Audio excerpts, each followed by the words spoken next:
Bismillahirrahmanirrahim. Assalamualaikum warahmatullahi wabarakatuh. Perkenalkan, nama saya Muhammad Asfi Fatihul Umam. Di sini saya akan mempresentasikan sebuah materi untuk memenuhi tugas ujian tengah semester mata kuliah dasar ilmu komunikasi. Baik, di sini saya akan memulai.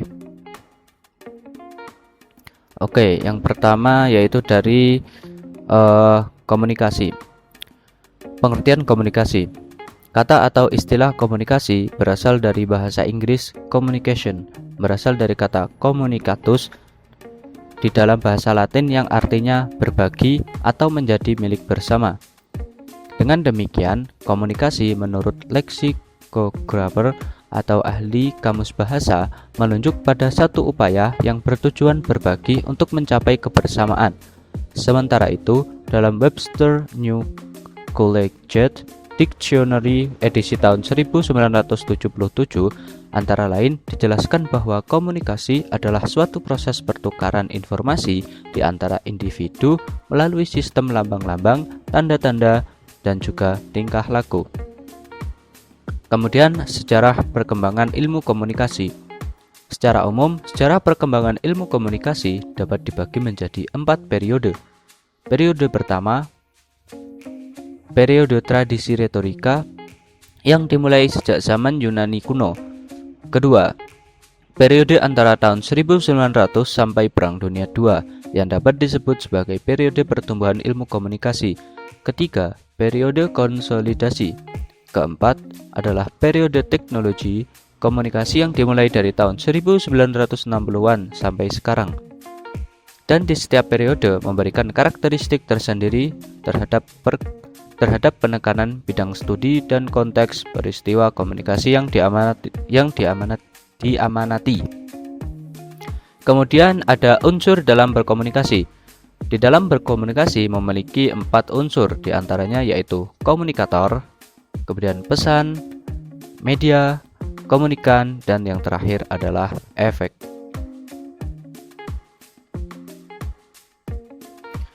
Kemudian yaitu fungsi komunikasi. Pastinya komunikasi memiliki fungsi, diantaranya yaitu menginformasikan informasi. Kemudian yang kedua yaitu mendidik, yang ketiga menghibur, dan yang keempat adalah mempengaruhi.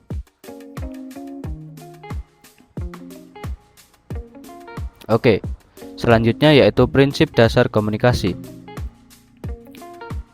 Komunikasi memiliki beberapa prinsip dasar, diantaranya yaitu komunikasi tidak dapat dihindari. Komunikasi merupakan suatu proses simbolik. Kemudian sebagian besar komunikasi yang dilakukan adalah komunikasi nonverbal. Kemudian konteks atau lingkungan mempengaruhi komunikasi. Lanjut, persepsi mengenai arti kata terdapat pada orangnya, bukan kata-katanya.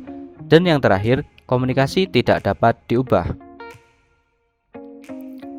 Selanjutnya yaitu adalah faktor penghambat komunikasi. Ada 3 faktor penghambat komunikasi, yaitu hambatan fisik, semantik, dan yang terakhir yaitu hambatan psikologis. Oke, kemudian di sini ada komunikasi verbal. Komunikasi verbal berupa kata-kata yang diucapkan langsung atau berbicara yang bisa dilakukan secara langsung atau face to face atau dengan perantara media, contohnya berinteraksi menggunakan sosial media atau telepon genggam. Sedangkan komunikasi verbal yang melalui tulisan bisa dilakukan menggunakan media seperti surat, postcard, chatting di media sosial, dan sebagainya.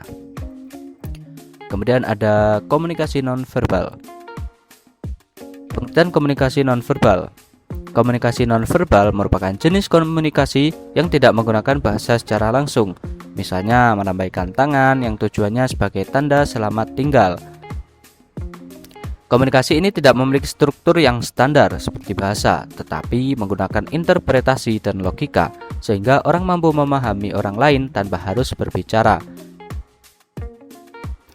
Oke, mungkin itu saja yang bisa saya presentasikan tugas kali ini. Terima kasih. Saya mohon sebesar-besarnya jika ada salah kata ataupun kekurangan dalam penyampaian.